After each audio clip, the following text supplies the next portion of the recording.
사무 17장 말씀을 함께 나누도록 하겠습니다. 3절 말씀을 읽고 나눔을 시작을 할게요. 그 밤에 하나님의 말씀이 나단에게 임하여 이르시되 가서 내 종 다윗에게 말하기를 여호와의 말씀이 너는 내가 거할 집을 건축하지 말라. 하나님의 거절을 수용해야 합니다라는 제목이고요. 역대상 17장은 성전 건축을 소개하죠. 다윗은 이거는 사실 역대기 기자는 기록하지 않았지만 이때는 되게 다윗이 사실은 화려한 백향목궁에 거하고 있는 때였죠. 이제 언약궤에는 휘장 아래 두는 것이 너무나 마음이 불편했던 것 같아요. 나단 선지자에게 자신의 마음을 전하고 나단 왕의 뜻대로 행할 것을 권하죠. 그런데 공교롭게도 하나님께서 그 청원을 거절하시고 하나님의 방법을 제시하시면서 다윗의 집을 축복하시죠. 그 순서를 놓고 보면 이렇게 정돈이 되는 거예요. 다윗의 갸륵한 마음이 있고 하나님이 미안하지만 그것을 거절하시고 다윗은 그 하나님의 거절을 수용하고 있다. 이런 말이죠. 이 자체가 우리에게 주는 매우 중요한 교훈들이 있구나 하는 생각을 하게 되었습니다. 순서대로 한번 말씀을 나눠보면 1절에 보니까 이렇게 말하죠. 다윗이 그의 궁전에 거할 때 다윗이 선지자 나단에게 이르되 나는 백향목궁에 거주하거늘 여호와의 언약궤는 휘장 아래 있도다. 나단이 다윗에게 아뢰되 하나님 왕과 함께 하겠으니 마음에 있는 바를 모두 행하십시오. 이렇게 말하죠. 하나님의 성전을 꿈꾸고 있습니다. 이동성 성막, 우리가 광야 시대에 다 모세 때 기억하지만 이 이동성 성막을 붙박이 성전으로 바꿀 생각을 처음으로 했던 사람이 바로 이 다윗이죠. 역대기서에서는 기록이 생략되어 있지만 엄청난 고난의 시기가 있었고 피 흘림이 있었고 그리고 결국 이제 백성들에 의해서 통일 왕국을 이룩하게 되었을 때 다윗은 갸륵한 생각을 하는 거예요. 야, 나는 지금 너무 호화로운 궁전에 있는데 이 오래됐고 낡은 이 성막을 바라보면서 어떻게 하면 이걸 영광스러운 성전으로 대체할 수 있을까, 이런 갸륵한 마음을 먹는 거죠. 마치 자식이 부모님을 좀 편안하게 모시고 싶어하는 마음을 느끼게 만들죠. 그 마음 그대로 나단에게 말하는 거예요. 그죠?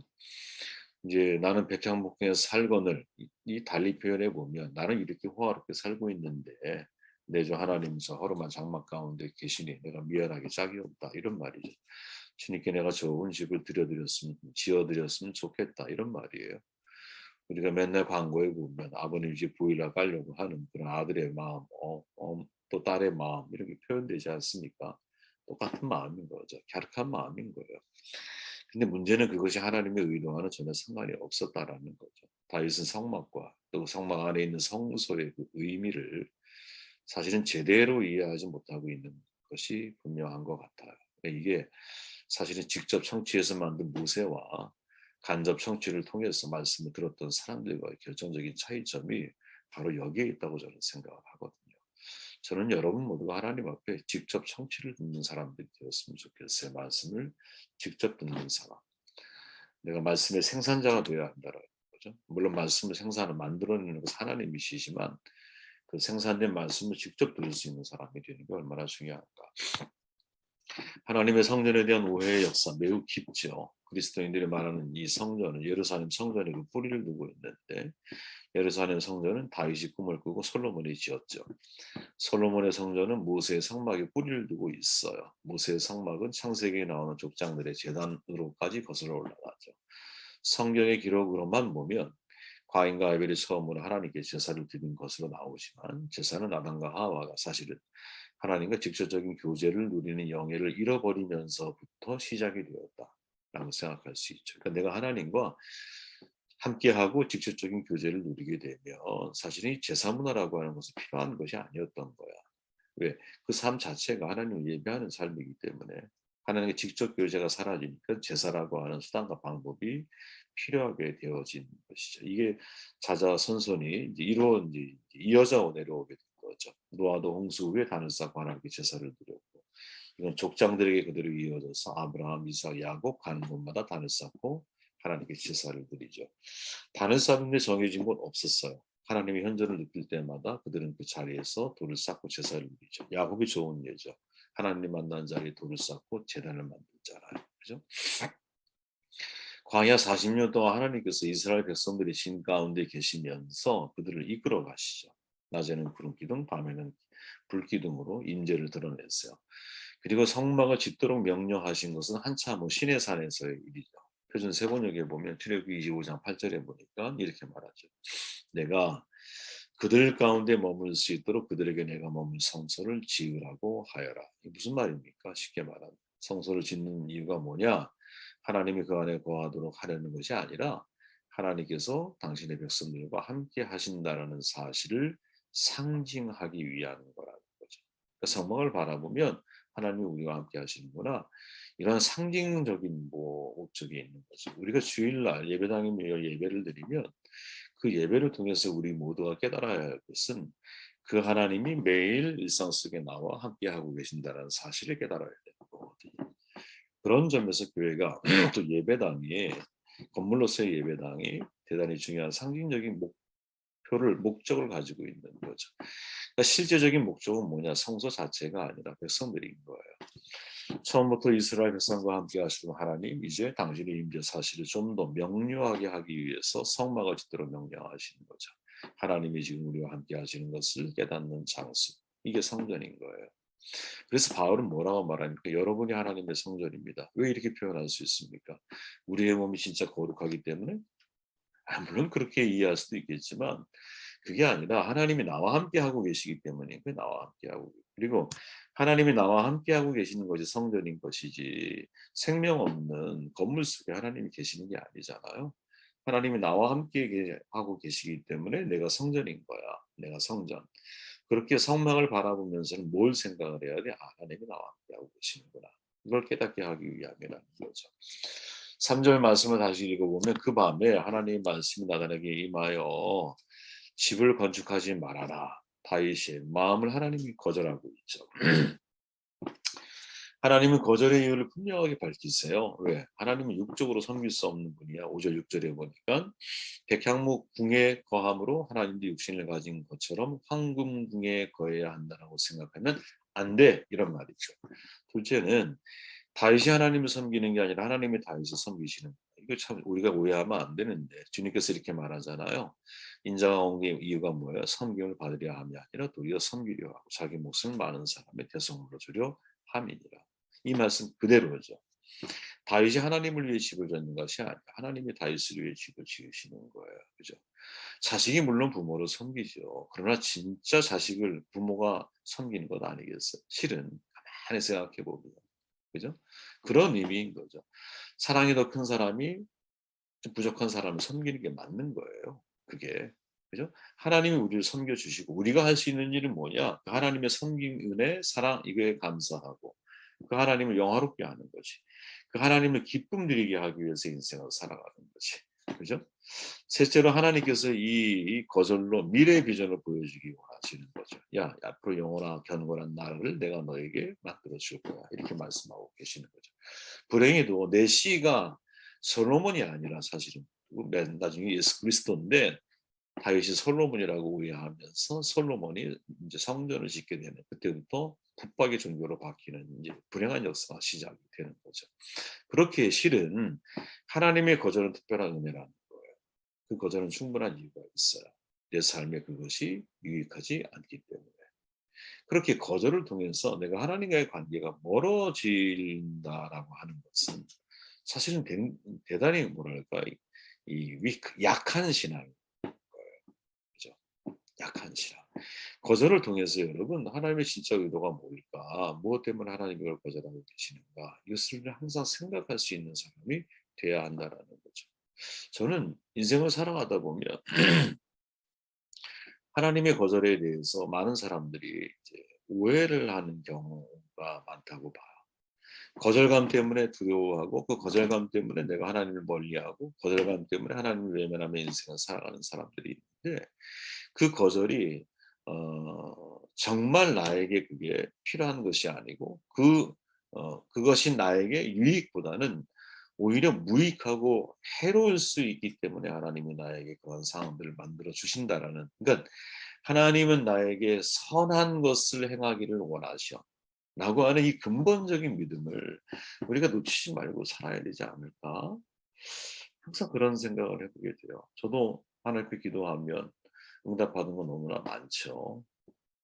근데 이제 어느 순간 기도하면서 어떻게 바뀌냐면 그냥 하나님의 뜻이 나를 통해 이루기 원하시는 뜻이 남김없이 그것이 다 이루어지기를 제가 위해서 오히려 기도하게 되고 내가 계획한 것보다 하나님의 계획이 성취되어지기를 바라고 내가 원하지 않는 일이지만 이게 하나님이 기뻐하는 일이라면 내가 그걸 받아들이고 수용할 수 있도록 그거에 위해서 기도하고 그러니까 기도의 내용이 자꾸 바뀌는 것 같아요.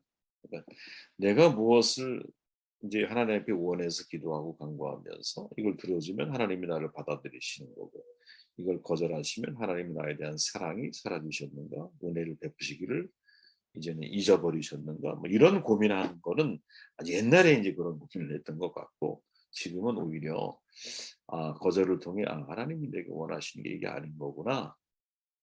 바울이 이제 원래 계획했던 소아시아로 가려고 했던 계획이 자꾸 성령이 막으시잖아요. 거절이죠, 거절. 근데 그 거절로 인한 하나님은 원망한 게 아니죠. 하나님이 이 길을 원하는 게 아니구나 하고 방향을 수정하잖아요. 이런 삶의 자세. 이 삶의 자세가 우리에게 너무나 중요하다라는 거죠. 그렇기에 다윗은 16절에 보면 이렇게 말하는 거예요. 다윗 왕이 여호와 앞에 들어가 앉아서 이르되 여호와 하나님이여 나는 누구이오며 내 집은 무엇이기에 나에게 이에 이르게 하셨나이까 하나님이여 주께서 이것을 오히려 작게 여기시고 또 성의 집에 대하여 먼 장래까지 말씀하셨사오니 여호와 하나님이여 나를 존귀한 자들 같이 여기셨나이다. 거절을 수용을 하는 거죠. 왜 하나님의 마음으로 확인했기 때문에. 이게 참 수준 높은 저는 신앙이라고 보거든요. 사실 다윗에게 여러분 하나님의 거절은 반복 학습이에요. 반복 학습. 다윗이 생각해 보세요. 바세바를 통해서 낳은 아이가 죽게 되었을 때 금식하며 눈물을 정말 펑펑 흘려가면서 골방에 들어가서 밤마다 간구하게 하나님 외치고 간구했죠. 근데 그 아이가 일주일 만에 죽어. 되게 냉정한 거죠 어떻게 보면. 그죠? 아니 전체적인 인생을 놓고 볼 때 다윗만큼 하나님께 합당하게 인생을 살아온 사람이 없어. 한 번쯤 아이를 살려줄 수 있지 않을까? 이렇게 생각하면 너무 야속한 거예요. 그죠? 여러분 그런 생각 안 드세요? 저는 너무 야속한 것 같더라고요. 펑펑 흘려가면서 얼마나 많이 회개했어요.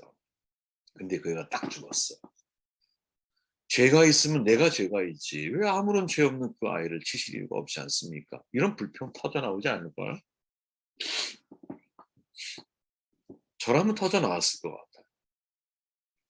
근데 이 아이가 딱 죽었는데 다윗은 불평 한 명을 하지 않아요. 그죠? 우리의 입장을 놓고 보면 우리가 하나님 앞에 기도할 때 내가 원하는 대로 응답이 안 되면 원망하기 쉽죠. 말로는 그래. 내 뜻대로 마옵시고 하나님 뜻대로 행하십시오. 이렇게 기도하면서 막상 내 뜻대로 이루어지지 않으면 원망스러운 마음이 일어나는 게 인간이라는 거지. 그런 점에서 다윗은 정말 우리에게 좋은 신앙의 본을 보여주고 있다고 저는 보거든요. 오늘 리버의 기도 기억하시죠? 하나님이여 나에게 변화시킬 수 없는 일에 대해서 그것을 받아들일 수 있는 마음의 평정을 주시고 내 힘으로 고칠 수 있는 일에 대해서는 그것을 고칠 수 있는 용기를 주옵소서. 그리고 그 두 가지 차이를 분별할 줄 아는 지혜를 주옵소서. 진짜 멋진 기도라고 봐요. 영국의 조지 오세가 하나님 저로 하여금 엎질러진 우위에 대해서 울지 않도록 이끌어 주옵소서. 엎질러진 우위에 대해서 울지 않도록 이끌어 주옵소서. 많은 생각을 하게 만드는 기도문이죠. 그렇죠? 주워 담을 수 없는 거야. 엎드려진 것은. 우리가 하나님께 무엇을 간구할 수 있어요. 그러나 하나님이 노하시면 그것도 하나님의 응답이라는 사실을 알고 내 마음의 신앙의 평정을 찾아야 되거든요. 노하시면 내 기도를 거절하시는데도 불구하고 자기 뜻만을 고집하고 있는 사람은 그 거절감으로 인하여 마음에서 클렉이 생겨요. 하나님. 자꾸 간격이 벌어진다. 기도의 에너지를 자꾸 잃어버리게 돼요. 이건 하나님의 잘못이 아니라 우리의 기도의 방향이 잘못됐기 때문인 거예요. 그죠? 성경 전체에 그리고 있는 두드러진 사상 가운데 하나가 뭐 하나님의 주권 사상이거든요. 모든 것은 하나님의 기쁘신 뜻에 따라 이루어진다라는 거예요. 그죠? 저는 하나님의 자유를 인정하는 게 매우 수준 높은 신앙이니까요. 냉정하게 생각해 보세요. 성경은 하나님을 토기장이에 비유하죠. 토기장이는 토기를 마음대로 만들 수 있는 거예요. 근데 토기가 나 이렇게 만들어 주세요. 저렇게 만들어 주세요. 이런 색깔 칠해 주세요. 저런 색깔 칠해 주세요라고 말하면 그건 뭐 지가 주인이지. 그러면 안 된다라는 거죠. 우선은 뭐냐? 하나님이 나를 왜 이 토기로 만드셨는지에 주목하는 게 이게 옳은 삶의 태도라는 거예요. 왜 나를 이런 부모 밑에서 태어나게 하시고 이런 환경 가운데 자라게 하시고 지금의 이런 삶의 자리에 나를 세우셨을까? 이 질문 속에 이게 하나님이 나를 이렇게 만드신 건가 아니면 나의 선택에 의해서 지금 이 자리에 내가 서게 된 건가 냉철하게 분석해야 되는 거죠. 냉철하게 분석해야 됩니다. 현실은 바꿀 수 없어요. 네. 그러나 뭐를 바꿀 수 있어요? 현실을 보는 눈은 바꿀 수 있다니까. 육적인 눈을 가지고 바라보면 끊임없이 육신인 거야. 근데 똑같은 현실을 영적인 눈으로 바라보면 해석이 달라지는 건 그리스도인 조르바에 나오는 글이에요, 이게 여러분. 현실은 바꿀 수가 없어. 그러나 현실을 보는 눈은 바꿀 수가 있다니까. 우리에게 필요한 건 여러분 현실을 보는 눈이 바뀌어지는 거거든요. 자, 이 고백을 하기 전에 7절 8절에 이렇게 말하잖아요. 또한 내 종 다윗에게 이처럼 말해라. 눈으로 한번 따라와 보십시오. 네. 만군의 여호와께서 이처럼 말씀하시기를 내가 너를 목장 곧 양떼를 따라다니던 데에서 데려다가 내 백성 이스라엘의 주권자로 삼고 내가 어디로 가든지 내가 너와 함께 있어 내 모든 대적을 내 앞에서 멸하였은즉 세상의 존귀한 자들의 이름 같은 이름을 내게 만들어 주리라. 성전을 거절하신 이후에 다윗에게 허락하신 말씀이거든요. 그러니까 지금 하나님이 우리가 주목할 게 뭐냐면 성전 건축하는 거를 거절한 거지 다윗을 거절한 게 아니야. 오히려 다윗을 하나님은 더 축복하기를 원하시고 주권자로 세우기를 원하시고 어디를 가든지 내가 너와 동행할 것이고 네 이름을 존귀하게 만들어 줄 거야. 근데 하나님 뭐를 거절하신 거야? 건축은 거절하신 거라는 거지. 이 차이를 여러분들 이게 절대 이 차이를 잘 분별해야 되거든요. 우리가 여러분 우리가 아이가 뭐 필요로 했어. 그럼 안 사줄 수 있죠. 안 돼. 이렇게 말해요. 그럼 그 아이를 부인하는 겁니까? 내 자식 아니야? 이렇게 말하는 겁니까? 아니죠. 그게 안 되는 거야, 그거. 그건 너의 몫이 아니야. 너에게 이롭지 않아. 이 말인 거예요. 그죠? 근데 만약에 아이가, 우리 엄마 아빠가 나를 거절했어. 나의 소원 거절했어. 그리고는 집을 떠나. 이게 정신 나간 애죠. 정신 나간 애는 자식이지. 이런 거 자식. 그죠? 가인이 그런 케이스인 거죠. 그죠? 하나님이 예배를 거절하는 거지 가인을 거절한 겁니까? 그런데 자기가 거절당했다라고 하는 생각을 하게 되니까 동생을 죽이는 거예요. 무서운 잘못인 거죠. 거절감을 잘못 해석하면 더 큰 잘못을 범할 수가 있구나. 카인은 그걸 깨달아야 했던 거죠. 말씀 듣고 기도하시고 제가